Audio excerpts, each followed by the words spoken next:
We've been hearing a lot about LGBTQ plus representation in the media recently, as it's become more and more commonplace than ever before, getting massive amounts of praise from some, and some criticism from others. But for this Pride Month, we're not really going to be going over that part of the dialogue. We are instead going to talk a little bit about the long-standing history of LGBTQ representation in the media. Now, I know this discussion can be relatively long, so I'm going to try my best to condense it as small as I can make it, focusing a lot more on the most consumed versions of the media, like movies, TV, with a little bit of added other things like some books and plays to get like a little bit of context. Probably also because those are the pieces of media that I'm a lot more familiar with historically and such. If you think this video is a little lackluster, then you could probably find a ton of other YouTubers that will probably talking about this a lot better than I can. But if you're still around, let's get into it. Gay characters have existed since basically the concept of characters existed. Basically every single Greek god is a little bit bisexual, as that was more common in those eras. But when the rise of Christianity happened, gay characters mostly disappeared, mostly serving a heteronormative status.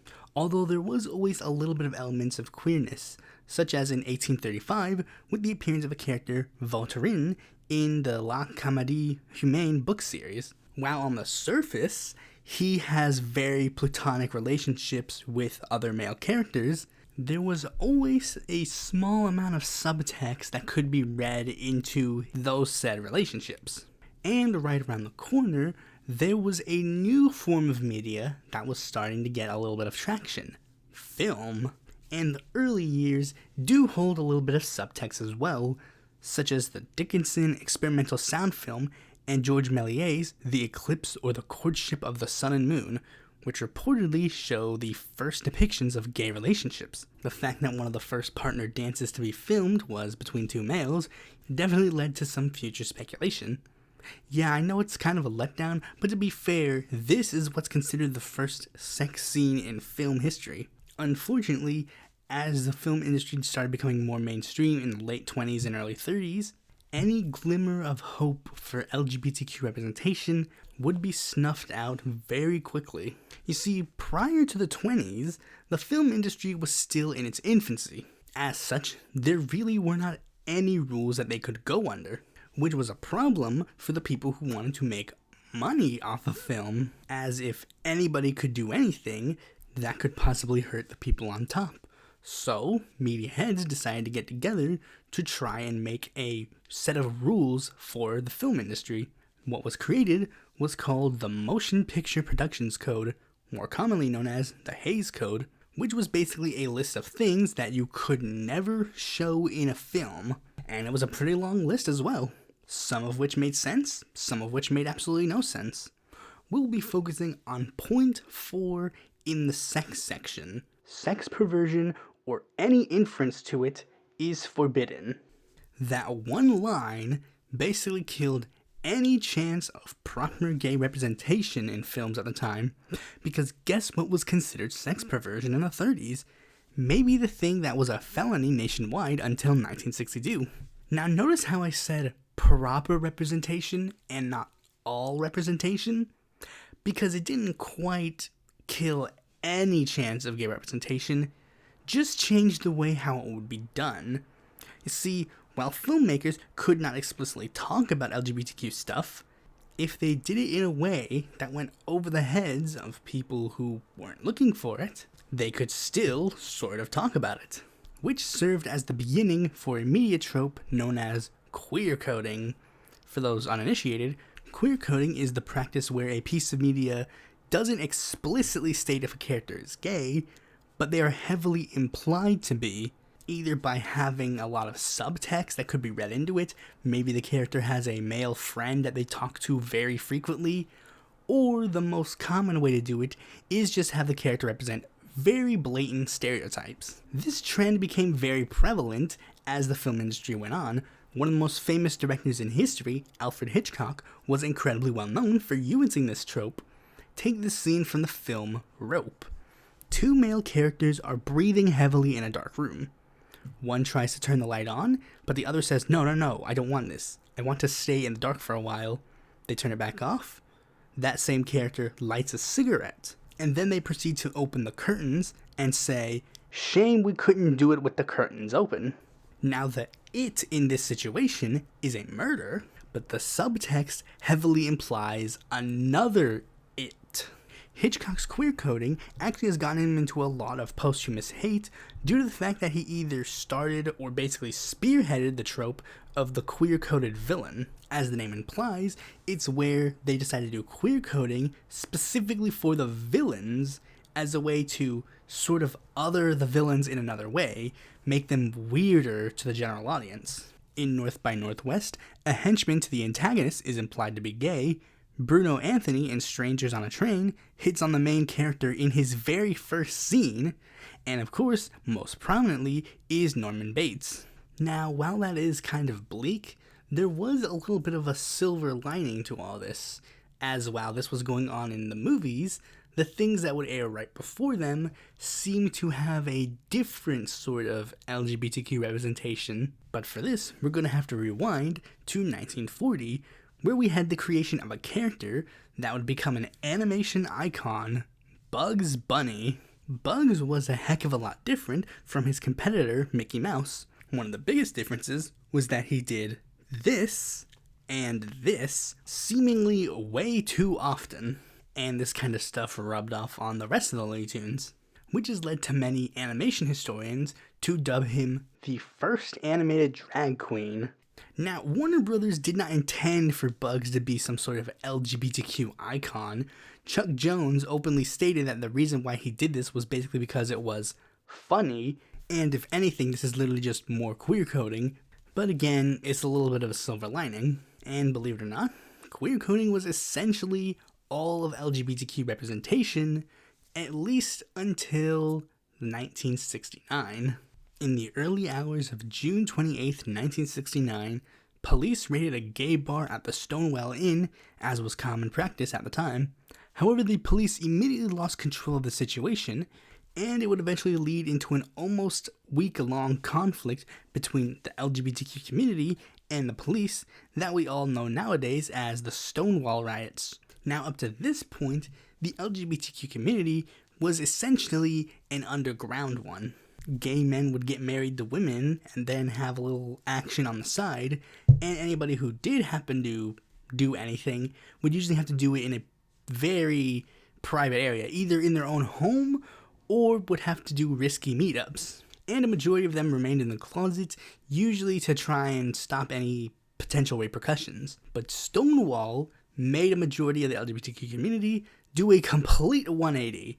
Now they were going to be loud and proud about who they were, most evident by the fact that exactly 1 year later, we would hold the first Pride Parade.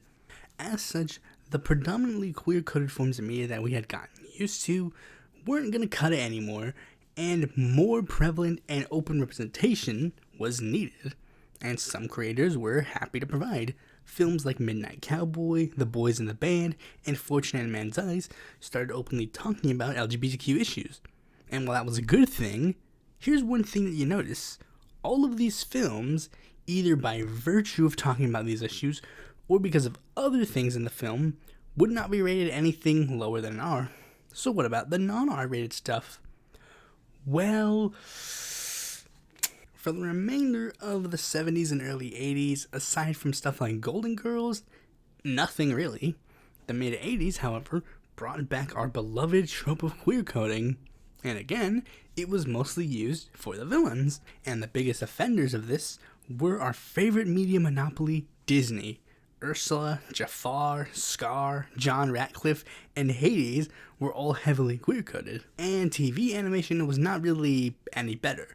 The henchman Skeleton in Super Ted acted extremely campy gay. However, around that same time, there were small glimmers of change, mostly due to the intentions. You see, while previously people were queer-coded as a sense of ire, now there were some people who wanted to queer code specifically just to get gay representation out there. Two shows were seen as the forefront leaders of this trend, He-Man and She-Ra. While okay, the first one was technically more gay jokes at the expense of the protagonist, She-Ra, on the other hand, seemed to lean very heavily into LGBTQ stuff. One of the actors openly stating that Filmation was one of the gayest places in town. And as the decade changed, some of the people who grew up watching those shows in the 80s were now starting to make shows for themselves and basically continued this trend. Lexington from Gargoyles, Mr. Ratburn from Arthur, Mr. Simmons and Eugene from Hey Arnold. Sometimes they'd even dedicate entire episodes to this subject, again with the queer coding. The most prominent example that comes to mind was the Rocko's Modern Life episode, Closet Clown. Here's a full video dedicated to talking about the episode, but to give an extremely brief summary, it's basically the story of a self-hating gay guy who ends up giving in to his desires, but replace gay with clown. I know summing it up like that might make you think that it's a lot more negative, but trust me, it's actually really positive. And as the millennia shifted, we started seeing a very slow burn, which would lead to something incredibly flaming in the 2010s. By the 2010s, the generation that grew up with cartoons from the late 80s, early 90s were now entering the animation scene themselves. As such, they borrowed a lot of elements from shows from that era and had essentially merged it with aspects of storytelling that were prominent in 2000s animation. You see, in the 90s, the amount of action shows were a lot more noticeable than in the 2000s, and this new era of animation decided to essentially merge the two, usually starting with some sort of like, oh, this is just some wacky cartoon people having fun times, but then over the course of the series, you see some more serialized elements. And as I mentioned before, one prominent thing of the era was implied gay characters, so as such, they returned as well. Except with one noticeable difference.